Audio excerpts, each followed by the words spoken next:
Hello दोस्तों, आप सबका स्वागत है क्लास 10 के मोस्ट इम्पोर्टेंट जैव प्रक्रम के ऑब्जेक्टिव क्वेश्चन में। हमने इससे पहले 2-3 चैप्टर के मोस्ट इम्पोर्टेंट एमसीक्यू करा चुका है, आप उसे ज़रूर देख लीजिएगा। ये हमारा जैव प्रक्रम से क्वेश्चन है, एग्जाम में इस चैप्टर से ज़्यादातर क्वेश्चन पूछे जाते हैं। तो चलिए स्टार्ट करते हैं। पहला क्वेश्चन है, किसी जीव द्वारा किन कच्ची सामग्रियों का उपयोग किया जाता है? तो पर्याप्त पोषक खाद्य पदार्थ में किया जाता है, ऑक्सीजन में किया जाता है, जल और ये सभी। तो इसका सही आंसर हो जाएगा डी नंबर, याद रखिएगा। स्वपोषी पोषण के लिए आवश्यक है, तो क्या आवश्यक है? CO2 तथा जल नहीं, क्लोरोफिल नहीं, सूर्य का प्रकाश आवश्यक है स्वपोषी पोषण के लिए। इसका सही आंसर हो जाएगा सूर्य का प्रकाश, याद रखिएगा, मोस्ट इंपॉर्टेंट है। विषम पोषी जीव अपने पोषण के लिए प्रत्यक्ष या अप्रत्यक्ष रूप से आश्रित रहते हैं। तो इसका सही आंसर हो जाएगा हरे स्वपोषी पौधों पर आश्रित रहते हैं। इसका सही आंसर हो जाएगा एक पादप परजीवी है। एक पादप परजीवी कौन है? अमरबेल, याद रखिएगा। इसका आंसर हो जाएगा बी नंबर। अब यहाँ पे देखेंगे दोस्तों, प्रकाश संश्लेषण का अंतिम उत्पाद क्या है? तो प्रकाश संश्लेषण का अंतिम उत्पाद जो है ग्लूकोज है। क्या है? ग्लूकोज, याद रखिएगा। रंध्रों का खुलना और बंद होना निर्भर है, किस पर निर्भर है? तो ये हो जाएगा हमारा प्रकाश संश्लेषण पर निर्भर है। इसका सही आंसर हो जाएगा बी नंबर। अमीबा किस अंग की सहायता से भोजन पकड़ता है? तो सभी को पता है, कुटपाद की सहायता से जो है वह अपने भोजन को पकड़ता है। पाइरुवेट के विखंडन से यह CO2 जल तथा ऊर्जा देता है और यह क्रिया होती है। तो यह क्रिया होती है हमारा कोशिका द्रव में। किसमें? कोशिका द्रव में होती है, याद रखिएगा।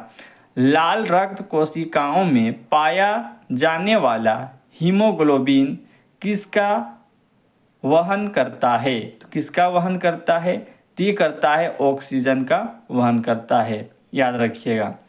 मछली के हृदय में कोष्ठों की संख्या है। तो मछली के हृदय में जो है कोष्ठों की संख्या 2 हैं और मनुष्य में 4 हैं, याद रखिएगा। मछली के हृदय में कोष्ठों की संख्या कितनी है? 2 है। कट जाने पर कौन सी कोशिका रक्त का बहना रोक देती है? तो कौन रक्त का बहना रोक देती है? तो ये है प्लेटलेट्स। जो कहीं पे चोट लग जाता है तो खून के जो थक्का बनता है वो कौन बनाता है? प्लेटलेट्स बनाता है। तो इसलिए खून का बहना जो है रोक देता है कौन? प्लेटलेट्स, याद रखिएगा। पौधे अतिरिक्त जल से छुटकारा पाते हैं। अतिरिक्त मतलब कि जल से छुटकारा पाते हैं। तो इसका सही आंसर क्या है? वाष्प उत्सर्जन के द्वारा। मतलब कि वाष्प जो पसीना निकलता है ना मनुष्य का, उसी तरीके से पौधे जो है अतिरिक्त जल से छुटकारा पाने के लिए पत्तियों में छिद्र जो रहते हैं उससे पानी का फुहारा थोड़ा थोड़ा निकलता है, उसी को बोला है वाष्प उत्सर्जन द्वारा, वाष्प द्वारा। अब यहाँ पे देखेंगे इसका सही आंसर तो ए हो जाएगा। मनुष्य में वृक्का एक तंत्र का भाग है जो संबंधित है। तो ये संबंधित है उत्सर्जन से। किससे? उत्सर्जन से संबंधित है, याद रखिएगा। मोस्ट इंपॉर्टेंट क्वेश्चन हम आपको करा रहे हैं। क्वेश्चन देखेंगे, पादप में जाइलम उत्तरदायी है।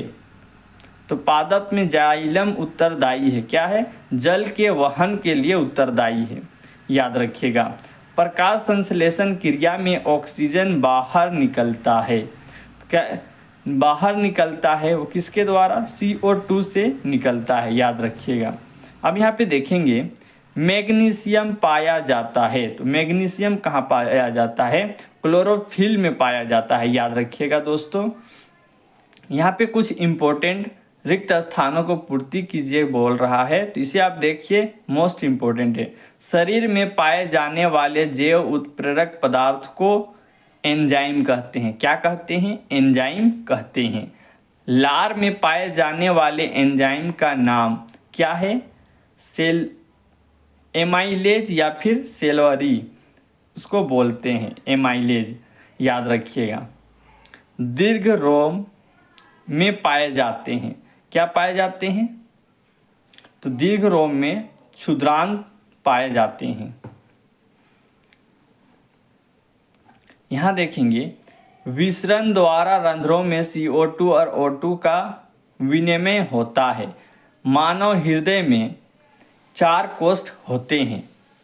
वसा का वहन शरीर के अंदर लसिका के माध्यम से होता है। पौधों में खनिज का परिवहन जाइलम द्वारा होता है। पौधों में भोजन का परिवहन फ्लोएम द्वारा होता है, याद रखिएगा। दोस्तों ध्यान से देखिएगा, ये हमारा चैप्टर है कार्बन एवं उसके यौगिक से। ये भी मोस्ट इम्पोर्टेंट भूमिका निभाते हैं क्लास 10 के एग्ज़ाम में। यहाँ से भी क्वेश्चन ज़्यादातर पूछे जाते हैं, सब्जेक्टिव भी और ऑब्जेक्टिव भी। ये इसके फॉर्मूले हैं और कुछ ऑब्जेक्टिव है जो इम्पोर्टेंट है, ध्यान से देखिएगा। एल्केन का सामान्य सूत्र है। एल्केन का सामान्य सूत्र जिसे याद हो जाता है दोस्तों, उसको क्या है कि उनके फॉर्मूले से वह सभी कार्बन यौगिक को बनाना उसके लिए आसान हो जाता है। इसका सही आंसर क्या हो जाएगा? तो एल्केन का सामान्य सूत्र होता है CnH2n+2। इसका सही आंसर हो जाएगा। एल्कीन का सामान्य सूत्र है, तो एल्कीन का सामान्य सूत्र हो जाएगा CnH2n, याद रखिएगा, बी नंबर इसका आंसर हो जाएगा। एल्काइन का सामान्य सूत्र है। एल्काइन का सामान्य सूत्र क्या है? तो इसका आंसर है CnH2n-2। अब यहाँ पे देखेंगे कौन असंतृप्त हाइड्रोकार्बन है। असंतृप्त हाइड्रोकार्बन कौन है? तो ये हो जाएगा C2H4। अब देखेंगे दोस्तों ये हमारा क्वेश्चन, कौन संतृप्त हाइड्रोकार्बन है? तो कौन संतृप्त हाइड्रोकार्बन कौन हो जाएगा? प्रोपेन। कौन? प्रोपेन। हाइड्रोकार्बन कौन है? हाइड्रोकार्बन हो जाएगा हमारा CH4। किस हाइड्रोकार्बन में 3 आबंध हैं? तो किस हाइड्रोकार्बन में 3 आबंध है? यहाँ पे 4, यहाँ पे 1, यहाँ पे 2, यहाँ पे 3। 3 हाइड्रोकार्बन में 3 आबंध, तो हो जाएगा C। अब यहाँ पे देखेंगे NO2 अणु में कितने सहसंयोजक अणु होते हैं? कितने होते हैं? 3 होते हैं। ऑक्सीजन के 2 परमाणुओं के बीच कितने आबंध पाए जाते हैं? तो ऑक्सीजन के बीच कितने परमाणु के बीच कितने आबंध पाए जाते हैं? तो इसका सही आंसर हो जाएगा 2। CO2H5OH का प्रकार्यात्मक समूह है, तो ये हो जाएगा एल्कोहल। क्या हो जाएगा? एल्कोहल। OH ग्रुप है इसलिए क्या हो जाएगा? एल्कोहल। ये कौन सा ग्रुप देखेंगे? -COOH। प्रकार्यात्मक समूह को क्या कहते हैं? तो इसे कहते हैं कार्बोक्सिलिक अम्ल। क्या कहते हैं? कार्बोक्सिलिक अम्ल। ये भी एग्जाम में क्वेश्चन पूछा जाता है, ध्यान से देखिए सभी को।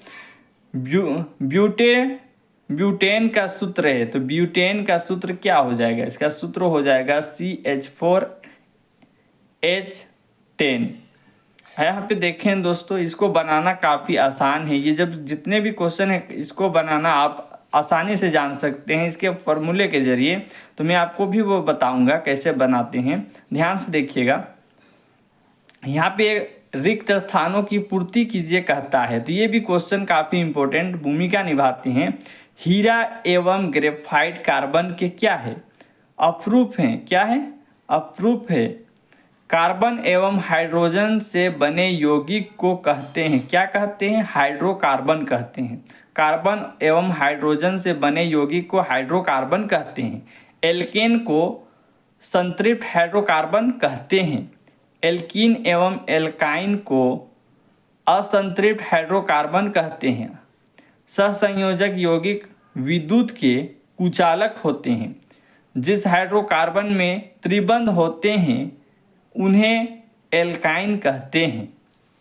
समझ में आया? आगे बढ़ते हैं, ध्यान से देखिएगा दोस्तों। इस प्रकार से एग्जाम में आपको क्वेश्चन पूछता है, निम्नलिखित कार्बनिक यौगिकों का यूपीएक मतलब IUPAC नाम लिखे। IUPAC नाम लिखने के लिए बोल देगा, तो इसका नाम देखेंगे तो यहाँ पे कितने कार्बन हैं?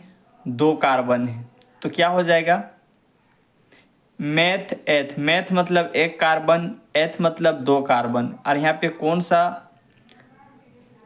OH ग्रुप है, इसलिए क्या बोलेंगे ऑल, तो इसका हो जाएगा एथेनॉल, याद रखिएगा।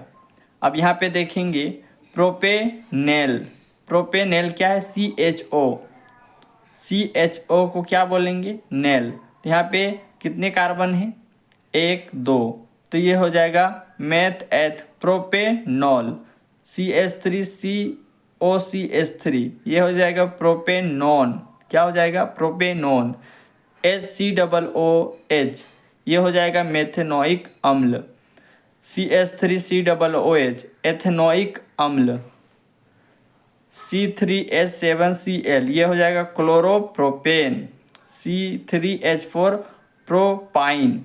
तो इसको बनाने के लिए फॉर्मूला याद होना ज़रूरी है, और साथ साथ आपको इनके OH ग्रुप, CHO ग्रुप, इनके नाम, जैसे कि यहाँ पे नॉल होता है, यहाँ पे नेल होता है, यहाँ पे नॉन होता है, यहाँ पे मेथोनोइक इक होता है, यहाँ पे भी इक होता है, ये क्या है क्लोरो है, प्रोपेन, प्रोपेन CH3H7 को प्रोपेन बोलेंगे, और इसको जब ये Cl लगता है तो क्लोरो बदल जाता है, इसलिए बोलते हैं इसको क्लोरो प्रोपेन।